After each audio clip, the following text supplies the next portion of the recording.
I would say, has actually come back, and mid-cap and the small-cap end of the market is rebound very smartly. We have Sachin Shah, who is joining us now from MK Global. Sachin, good afternoon. While market actually got shaken out, at least the levered part of the market, not everybody, I would say, and the healthy correction has played out in the small cap, mid caps. Have you started nibbling or biting back into some of your favorite names with that surplus cash which you had on the table? Yes, absolutely, Ajay. You're on dot. So we have started once again reinvesting in some of the names that we like.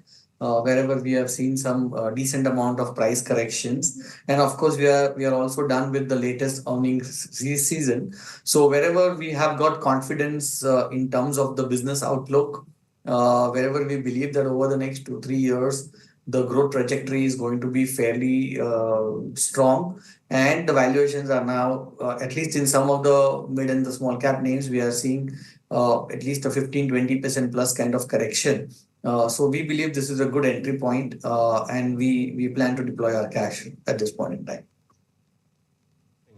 One end of the market has got mighty excited last few days is the specialty chemical space, be it Tata Chemical, Rallis, some others as well. I want to understand, do you think the worst is over for specialty chemical? I'm only talking about the high margin complex chemical companies, not the commodity chemicals. Do you think it's risk reward is favorable to start nibbling in there? Yeah, so Ajay, the way we look at it is that whether it is the specialty chemicals or some of these businesses in the CDMO space, the CRAMs space, even catering to the pharma space and some of the agro side of the businesses, we believe that this is a secular story for the next 3 to 4 years. And Indian companies have the right to win for these global customers because they have the domain expertise. They have demonstrated that they can actually deliver scale, and probably the global customers trust the Indian promoters or the Indian corporates relatively far better as far as their IPR are concerned, intellectual property rights, at least compared to the counterparts in the China. So I think that edge that the Indian companies have demonstrated over the last 3-4 years, I think we are in for some very, very large scale order book and some very large scale manufacturing that's going to happen in the next 3 to 5 years in this country. So yes, the business is going to grow. But of course, as you know, that in the probably not the last 6 months, 8 months, but if you see 2-3 years before that, the valuations of some of these businesses had also run up quite a bit. But in the last, I would say 12 months or so, or at least last 6 to 12 months, a lot of these companies, we have seen decent amount of both time value correction, I would say. And from that perspective, selectively, yes, there are opportunities now in that space. Okay, incrementally from here on, if I were to ask you, even the beaten down PSUs have corrected anywhere 20, 30, 40% depending on the name you're. Which is your favorite end of the PSUs, which you will be eager buyer on declines? So, Ajay, frankly, at this point in time, in none of the portfolios or funds that I manage, we have any exposure to PSUs at this point in time.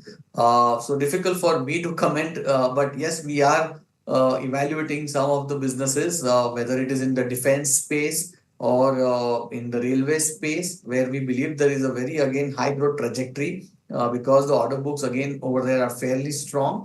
And there is a good possibility of they continuing to deliver. But NBFCs get the beating, and of course the glare from the regulator whenever they go out of deviate from their processes. Would you be a buyer in some of the beaten down NBFCs? Structurally, if you see, Ajay, one thing very important that has happened over the last, I would say, 12 to 18 months. The weights of the overall BFSI sector in some of these large indices, whether it is Nifty or even if you take Nifty 500, has actually secularly been coming down, right? So what used to be probably about 40 odd percent is now in the range of about 30 odd percent. So that's a significant drop over there. That's point number one. Point number two, and because it was 40%, most of the portfolios were fairly, I would say, overweight in this sector with almost 35-40% kind of exposure already in the BFSI space. And now that the index weight is somewhere just about 30 odd percent, frankly, we don't have too much of room now at this point in time to add to the financial services at this point in time. Although I would like to also clarify here that a large part of our exposure is only into private sector banking, and we like to stick to them. Which business of the Tata groups which you really admire, Sachin? There is a very large IT company. There's an EV company, CV EV company where restructuring has been announced. There's a power company which is transforming into a renewable side. Then there is chemicals, hotels. Which are the few businesses in the Tata group which you really like? They appear to be getting re-rated because there is talk that the Tata Sons, the parent, would be going for a listing. But we are not talking about that. We are talking about the businesses which you like, not the stocks. So Ajay, Tata as a as a group itself is the most admirable group, I would say, at least in India. And I think not only the way they have grown, but I think in terms of their value systems, in terms of the way they have built a franchisee over the generations, and the kind of the trust that they have earned, because trust is something that you cannot buy, is something that you have to earn, and they have earned it over so many years. But one business which stands out across everything, although we are not investors there because we always love that business, but we find the valuations even too expensive. But is the business in the retail side, because that is one sector which is a very, very difficult sector, and not too many companies have been successful over there. But when it comes to Westside, when it comes to Zudio, when it comes to Zara, I think across the board they have brilliantly delivered, and against all the headwinds in the sector. I mean, when you see some of their peers, most of them have not been able to perform over the last 4, 5, 7 years, and they have just done brilliant. So I think, and they have created that amazing franchisee with the consumers, whether it is Westside, Zudio, Zara. So I think, and the kind of the efficiency that they have got. So I'm in absolutely awe of that management, that business, and I feel very sad that I don't own that business at this point in time. Of course, the another very interesting thing which has already played out over the last 10, 15 years is again on the retail side, which is Titan, which is the Tanishq brand. I think again that brand I have personally witnessed that brand how over the last 15, 20 years from the unorganized to organized. It's a paradigm shift that they created in the consumer's mindset, going from their household dwellers to a branded play like Tanishq, and again fantastic execution. What are your thoughts on the commentary made by RBI Governor just yesterday on our channel that we could actually be clocking growth close to 8% this year and definitely 7% or thereabout higher than that next year? Do you think it's in the price, and what does it really mean for corporate earnings and the growth? So Ajay, most important thing is that the corporate earnings, I think the most conservative estimates will be that for the next 2 years, we will grow at a nifty level. If you talk about it, we'll probably grow at about 15% compounded for the next 2 years. That will be the most conservative ones. Optimistic may say about 18, 20%. We'll see how it plays out over a period of time. Right.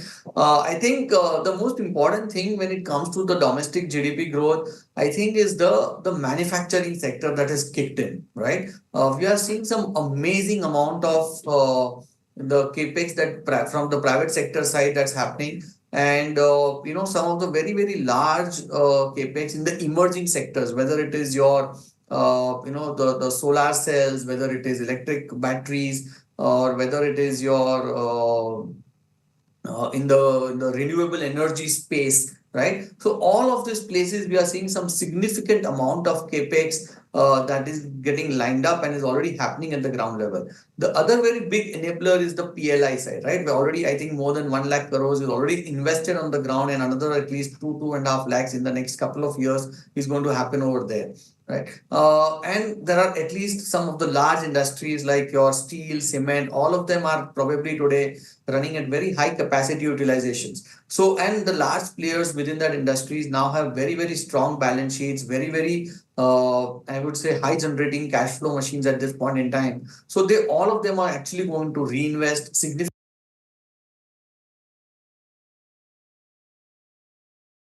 are already reinvesting significant amount of money. So I think the manufacturing sector is probably going to actually, or the overall private sector capex is actually going to drive this GDP growth for the next 2 3 years.